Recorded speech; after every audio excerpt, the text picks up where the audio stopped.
Last lecture में हमने internal reconstruction chapter का इंट्रोडक्शन दिए थे और मैंने तुम लोग को 4 या 5 जर्नल एंट्रीज लिखा के दिया था, ठीक है। 5 जर्नल एंट्रीज टोटल में लिखा के दिया हो। एंड इंटरनल रिकंस्ट्रक्शन चैप्टर क्या होता है, उसका प्रैक्टिकल लाइफ में क्या यूज है, कैसे हमें प्रॉफिट होगा, कैसे हमें लॉस होगा, ये सब चीज़ मैंने सिंपल तुम लोग को बताया था। वो मैं 5 जर्नल एंट्रीज जो मैं तुम्हें लिखा के दिया था, वो 5 जर्नल एंट्री मैं तुमको फिर से रिवाइज करा रहा हूँ, ठीक है। तो जर्नल एंट्रीज देखोगे please.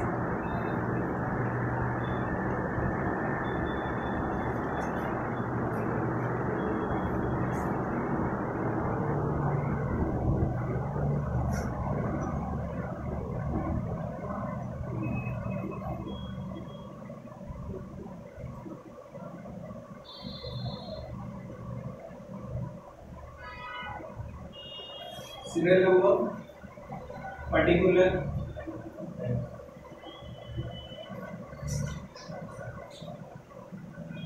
LF, debit and credit.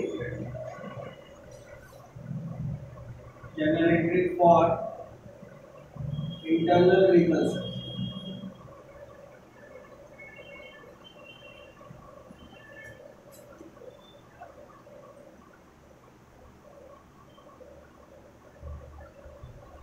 इस चैप्टर के लिए मैंने 2 इंपॉर्टेंट लाइन बताया था। इफ असेट्स वैल्यू, यहाँ पे ध्यान दो, assets value increase, liability decrease. ये इंक्रीज का सिंबल है और ये डिक्रीज का सिंबल है। Assets value increase, liability decrease, that means we will get profit. क्या मिलेगा हमें? प्रॉफिट। और प्रॉफिट हुआ तो capital reduction account credit, capital reduction account credit, opposite account will be debit. Assets debit होगा, लायबिलिटी डेबिट होगा, लेकिन कैपिटल रिडक्शन क्या होगा? क्रेडिट होगा, ठीक है। अल्फिया यहाँ पे ध्यान दो, assets value decrease, liability value increase, मतलब असेट्स का वैल्यू कम हो जाता है, लायबिलिटी किसी को देने का वैल्यू बढ़ जाता है, तो हमें क्या होगा? लॉस। किसी को देना था सपोज 50,000 और हमें देना पड़ रहा है 60,000, that means we are getting loss. Liability means what? देने का वैल्यू बढ़ा, देने का वैल्यू बढ़ गया, दैट मींस लॉस। लॉस हुआ, that means capital reduction account debit, capital reduction account will be debit. ये दो लाइन बहुत इंपॉर्टेंट है इस चैप्टर के लिए, ठीक है। अब जो मैं जनरल एंट्रीज तुम लोग को ऑलरेडी फ्राइडे लास्ट लेक्चर में मैंने कराया था, वही जनरल एंट्री फिर से तुमको एक बार रिवाइज कराता हूँ। फर्स्ट एंट्री लिखाया था मैं, if assets value increase, assets value increase,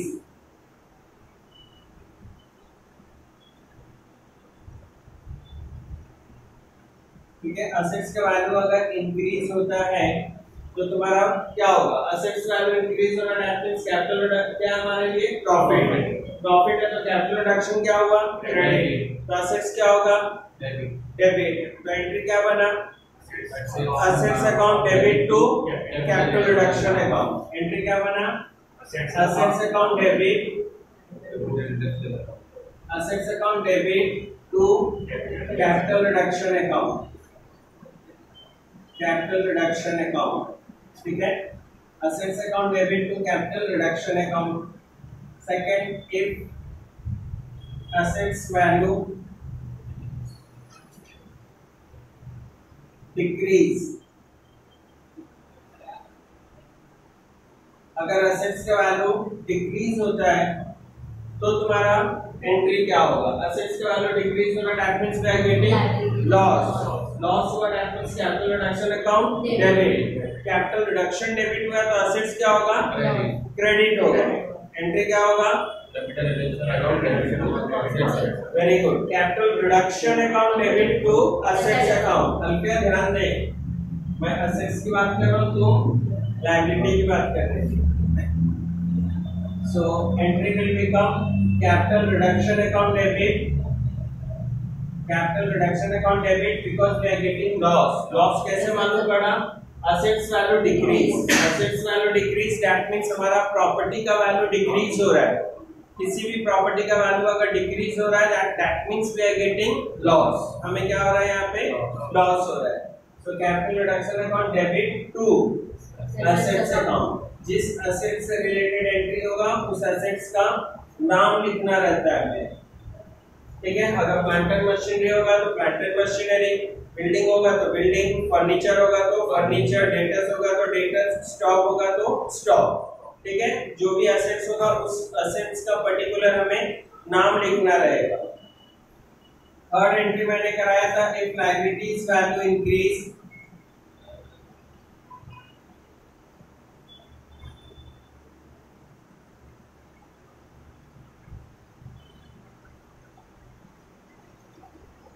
liability का वैल्यू अगर इंक्रीज हो रहा है, लायबिलिटी का वैल्यू इंक्रीज हो रहा है, किसी को देने का पैसा इंक्रीज हो रहा है। मेरे लास्ट लेक्चर के एग्जांपल में मैंने बताया था बैंक लोन तुमने लिया है 5 लाख का और तुम गए थोड़ा सा सेटलमेंट मतलब कम कराने के लिए, लेकिन बैंक वाले ने कम नहीं किया, उल्टा बढ़ा दिया, 6 लाख कर दिया, बोला कि आपने लास्ट 2 ईयर से इंटरेस्ट नहीं दिया है तो आपको इंटरेस्ट देना पड़ेगा।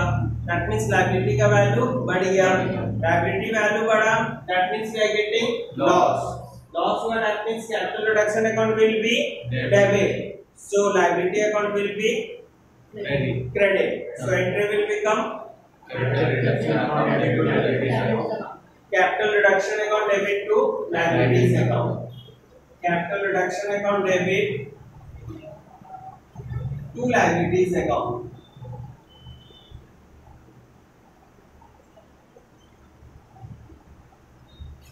समझ में आया? फोर्थ एंट्री मैंने तुम लोग को कराया था if liabilities value decrease,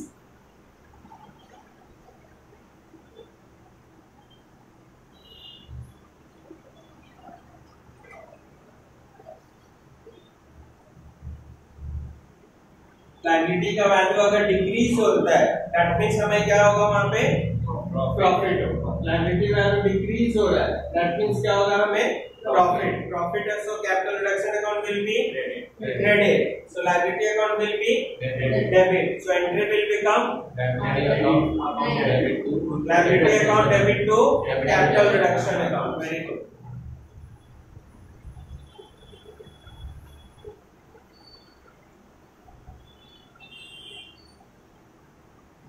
Liabilities account debit to capital reduction,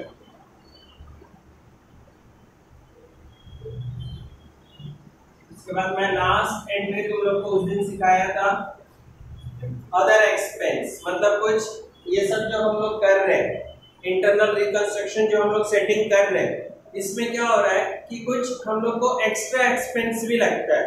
जैसे कि लास्ट लेक्चर में मैंने एग्जांपल बताया था कि अगर इक्विटी शेयर होल्डर का वैल्यू हम कम कर रहे हैं, प्रेफरेंस शेयर होल्डर का वैल्यू हम कम कर रहे हैं आज, और कल होके मतलब 1 साल बाद 2 साल बाद बिजनेस प्रॉपर अगर सेटअप हो जाएगा, प्रॉफिट मेकिंग हो जाता है और सामने वाला शेयर होल्डर बोलता है नहीं मेरे को मेरा पूरा कैपिटल चाहिए, पूरा का पूरा कैपिटल बिजनेस से चाहिए। लास्ट लेक्चर में मेरा एग्जांपल था perfect classes is the business, Ali sir is the equity share holder and I am the preference share holder, ठीक है। सपोज इस क्लास को सेटअप करने के लिए अली सर ने 5 लाख रुपए लगाया है और बिजनेस का हालत सही नहीं है, तो मैंने क्या किया उसका वैल्यू थोड़ा कम किया, 4 लाख रुपीस किया। 2 साल बाद सब क्लास सही से हो जाता है और वो बोलेंगे कि नहीं मेरे को मेरा पूरा का पूरा 5 लाख चाहिए बिजनेस से, तो वहां पे प्रॉब्लम होगा। तो वो प्रॉब्लम ना हो इसलिए हम क्या करेंगे, एक एग्रीमेंट बनाएंगे, एक डीड बनाएंगे। तो जो भी एग्रीमेंट बनता है उसके लिए हमें कोर्ट में कुछ खर्चा होता है, कोर्ट का पेपर का खर्चा होगा और एक्स्ट्रा जो भी एक्सपेंसेस, स्टैंप ड्यूटी जो भी लगता है। और मैंने एक अंडर द टेबल चाय पानी बोला था, किसी का अगर 50,000 रुपया कम करवाना है तो पहले 4-5 हजार रुपया खर्चा करना पड़ता है उसके पीछे, समझ में आया? तो वो एक्सपेंस हो रहा है, एक्सपेंस हो रहा है, मेरे पास से क्या जा रहा है कैश, कैश गया तो कैश क्या हुआ रियल, रियल अकाउंट है। रियल अकाउंट का रूल क्या बोलता है, debit what comes in, credit what goes out. Cash गया इसलिए कैश क्या हो रहा है क्रेडिट साइड, समझ में आया? और ये खर्चा जो हो रहा है, एग्रीमेंट डीड बन रहा है, चाय पानी में जो खर्चा हो रहा है, अंडर द टेबल जो दिया जा रहा है, ये सब क्या है हमारे लिए? इनकम है कि एक्सपेंस है? एक्सपेंस है। Expense that means one type of loss. Loss हुआ तो कैपिटल रिडक्शन क्या होता है? डेबिट। तो capital reduction account will be debit. So entry क्या बन रहा है यहाँ पे एक्सपेंस का? Capital reduction account debit to cash account. ठीक है, एंट्री किस चीज का है? Expenses paid, reconstruction expenses paid ऐसा बोल सकते हो। रिकंस्ट्रक्शन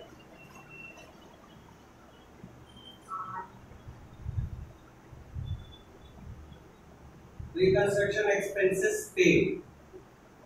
ठीक है, अभी जो रिकंस्ट्रक्शन करना पड़ रहा है, एसेट्स एंड लायबिलिटीज का वैल्यू जो कम हो रहा है उसको करने में खर्चा। अब एक बोर्ड मीटिंग हुआ, अब बोर्ड मीटिंग में भी चाय पानी कुछ मंगाना पड़ेगा, उसके में भी खर्चा होगा।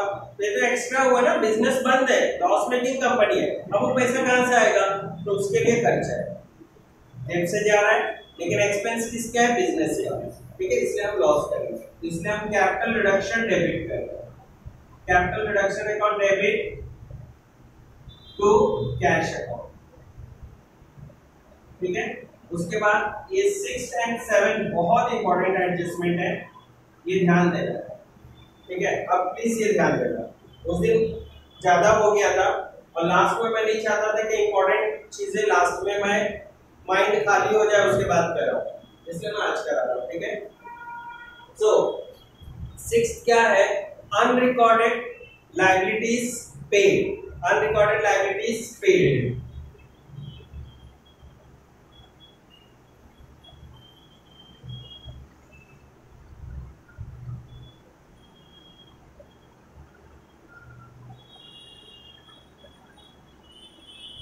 अनरिकॉर्डेड लायबिलिटीज पेड, सेंटेंस पे ध्यान देना, क्या बोल रहा हूं मैं? Unrecorded liabilities paid. अब ये अनरिकॉर्डेड लायबिलिटीज क्या होता है?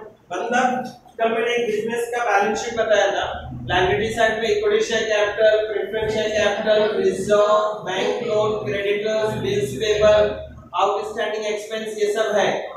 ठीक है, और वहां पे कुछ ऐसा आइटम जो कि नीचे नोट में दिया हुआ है, preference dividend arrears for 2 years. मतलब प्रेफरेंस शेयर होल्डर को पिछले 3 साल से डिविडेंड का पैसा नहीं मिला है, तो अब तो देना पड़ेगा कंपनी को। तो देना पड़ रहा है, मतलब कंपनी के लिए क्या प्रॉफिट है कि लॉस? कंपनी के लिए लॉस है, ऑफ कोर्स लॉस है वो। और नहीं देना पड़ा तो क्या प्रॉफिट होगा? नहीं, कुछ भी नहीं होगा।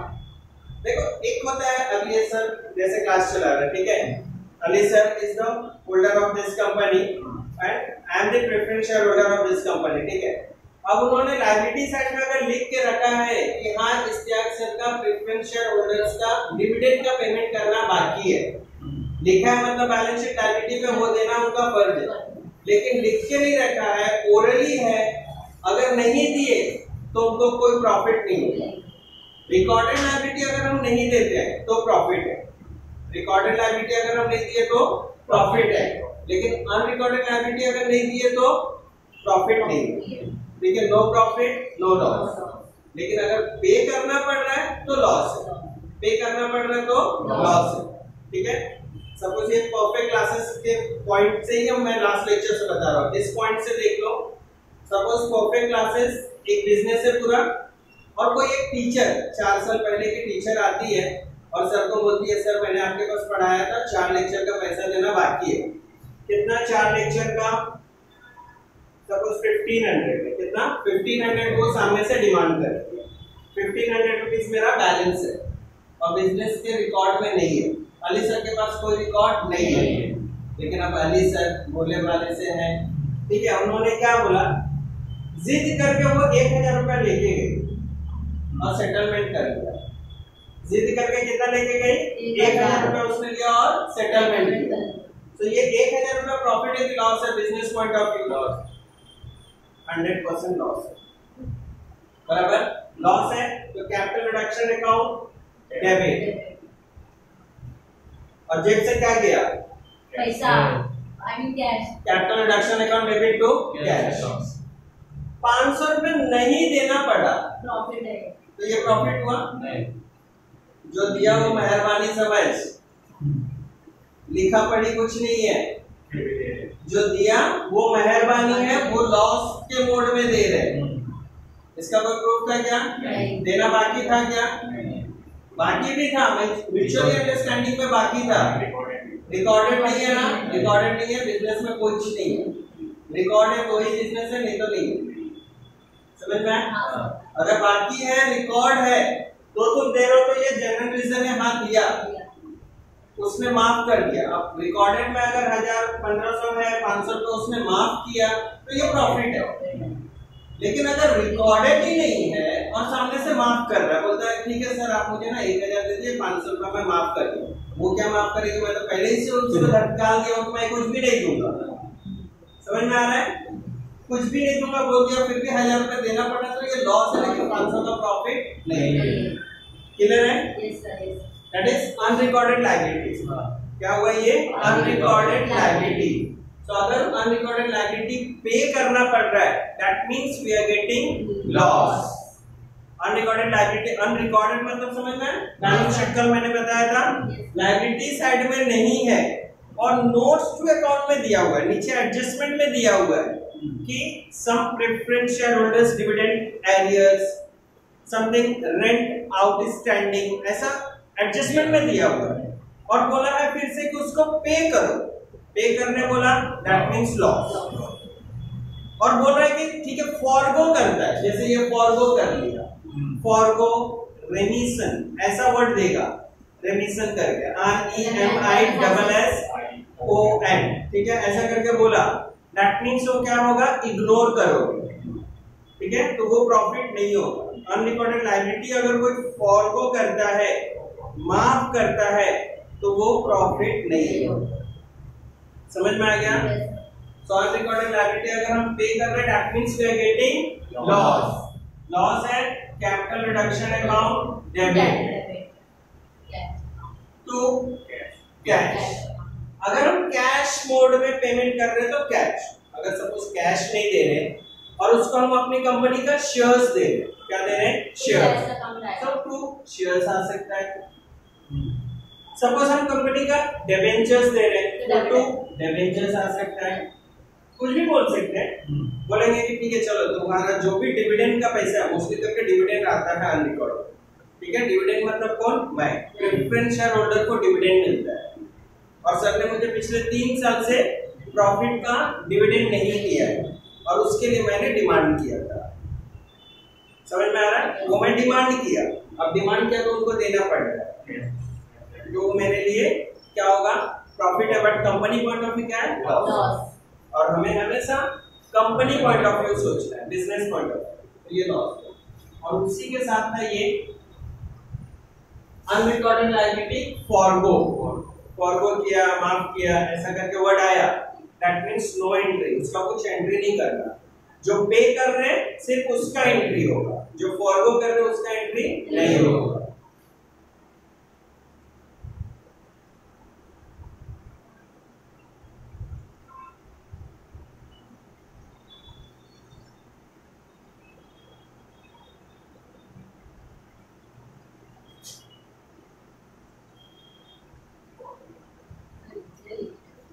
फॉरगो या रेमिशन करके वर्ड आएगा, ठीक है, फॉरगो या रेमिशन करके वर्ड आएगा। सो इसका नो एंट्री लिख के दे रहा हूं, याद रहे, ठीक है, इसका कोई एंट्री नहीं लिख हो गया, फिर से बोल रहा हूं मैं, एंट्री नहीं करना है कुछ भी, ठीक है। उसके बाद ये कंपलसरी एंट्री है,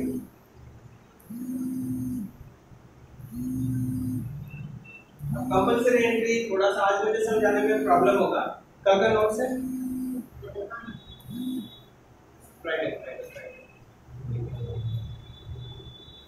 देखो लास्ट लेक्चर में मैंने तुम लोग को लिखा के दिया था, और बैलेंस शीट के असेट साइड में, बैलेंस शीट के असेट साइड में मैंने बताया था profit and loss, preliminary expenses, discount on issue of shares और debentures, forfeited expenses and goodwill. अगर ये सब आइटम आता है, अगर ये सब आइटम आता है तो इसको ही हमें क्या करना है? यहाँ से हटाना है। हटाना है मतलब ऐसे कैंसिल नहीं करना है, इसको राइट ऑफ करना है। क्या करना है? राइट ऑफ करना है। एंड दिस और ऑल इंटेंजिबल एसेट्स, क्या बोलते हैं इसको? इंटेंजिबल या फिर फिक्टिशियस एसेट्स बोलते हैं। समझ में आया? फिक्टिशियस एसेट्स हमें राइट ऑफ करना है। फिक्टिशियस हमें एसेट्स हमें क्या करना है? राइट ऑफ करना है। एंड दिस इज कंपल्सरी है। क्वेश्चन में अगर नहीं भी बोला है ना तो भी तुमको वो राइट ऑफ करना ही है।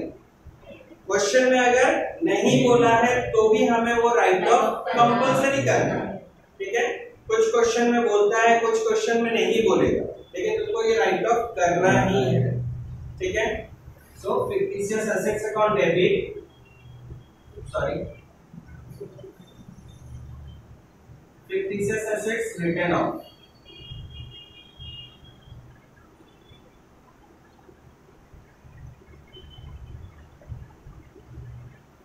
fictitious assets को क्या करना है? राइट ऑफ करना है। तो जो भी fictitious assets होगा राइट ऑफ करने का entry capital reduction account debit. Right of करना मतलब कैंसिल करना होता है, और वो सब किधर था? Asset side. असेट्स का मतलब क्या होता है? डेबिट। असेट्स का मतलब क्या होता है? डेबिट। अब कैंसिल करना है तो वो कहां चला जाएगा? क्रेडिट। कभी भी कोई चीज अगर लेस हो रहा है या कैंसिल हो रहा है तो वो अपोजिट साइड जाता है। किधर जाएगा?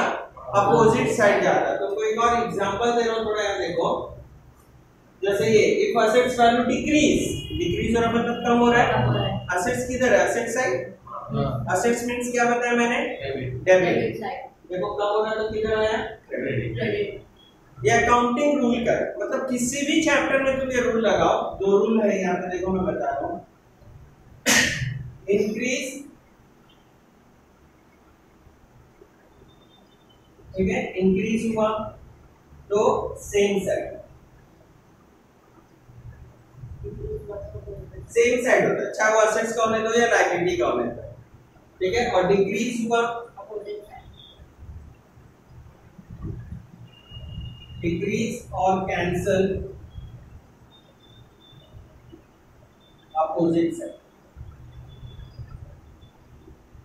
ये अकाउंटिंग रूल है, इस चैप्टर से रिलेटेड नहीं, किसी भी चैप्टर में होने में ये अकाउंटिंग रूल है, सब एडजस्टमेंट में फॉलो करेगा। If assets value increase, assets किधर था? डेबिट में था, अभी भी किधर है? डेबिट में। If assets value decrease, assets किधर है? प्लांट एंड मशीनरी किधर है? असेट साइड है। Assets means what? Debit. Decrease हुआ किधर गया? Credit. If liability value increase, liability means what? Credit. Liability means what? Credit. अब इक्विटी शेयर होल्डर अगर दिया है liability side, that means credit side है, और उसको वैल्यू क्या हो रहा है? इंक्रीज हो रहा है, मतलब फिर से क्या होना चाहिए? क्रेडिट। सेम साइड रहेगा। देखो लायबिलिटी क्रेडिट है। If liability value decrease, decrease हुआ तो अपोजिट साइड भागेगा। अब लायबिलिटी रहता क्रेडिट में और डिक्रीज हो गया तो किधर चला जाएगा? डेबिट में चला जाएगा। ये समझ में आ रहा है? ये अकाउंटिंग रूल है।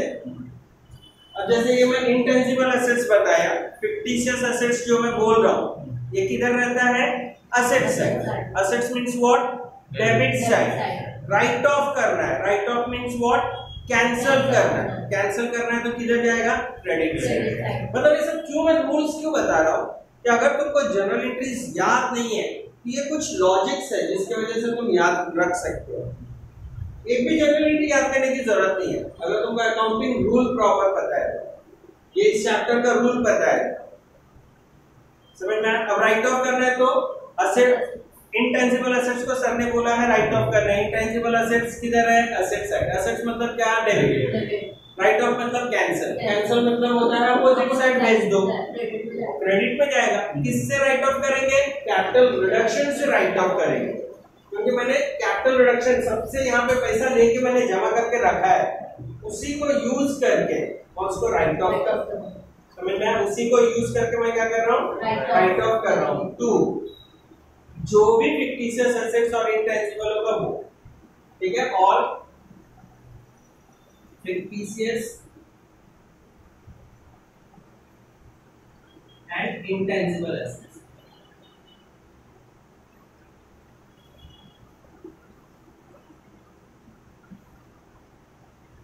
And last one, ये हमने पैसा जमा किया, उसके बाद जो जरूरत था वो कर लिया, उसके बाद कैपिटल रिडक्शन का बैलेंसिंग हम चेक करेंगे। क्या? कैपिटल रिडक्शन का बैलेंसिंग चेक करेंगे and balance of capital reduction should be transfer to capital reserve account. कहां पे ट्रांसफर करना है? कैपिटल रिजर्व अकाउंट में ट्रांसफर करना है। ठीक है, तो बैलेंस ऑफ कैपिटल रिडक्शन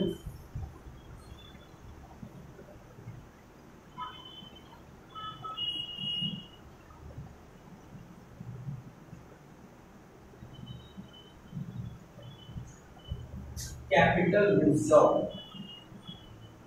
ठीक है, अगर कैपिटल रिडक्शन में पैसा बच गया, पैसा मैंने सबसे ले लिया, कल से मैं बता रहा हूँ पैसा हम क्या कर रहे हैं यहाँ पे लोगों से जमा कर रहे हैं। ठीक है, पैसा जमा किए, लॉस जो था उसको राइट ऑफ कर दिया, कैंसिल कर दिया, उसके बाद कुछ पैसा अगर बच जाता है प्रॉफिट, तो उस प्रॉफिट को हम ट्रांसफर कर देंगे अपने रिजर्व में। तो एंट्री होता है उसका capital reduction account debit to capital reserve. इसको तुम सिंपल बोल सकते हो टैली एंट्री है।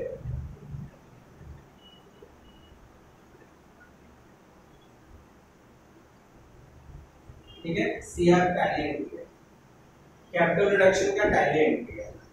टैली करेंगे हम लोग, जब भी बैलेंसिंग भी करना हो जाएगा। समझ में आया? तो ये जनरल एंट्रीज के बेस पे सम होगा।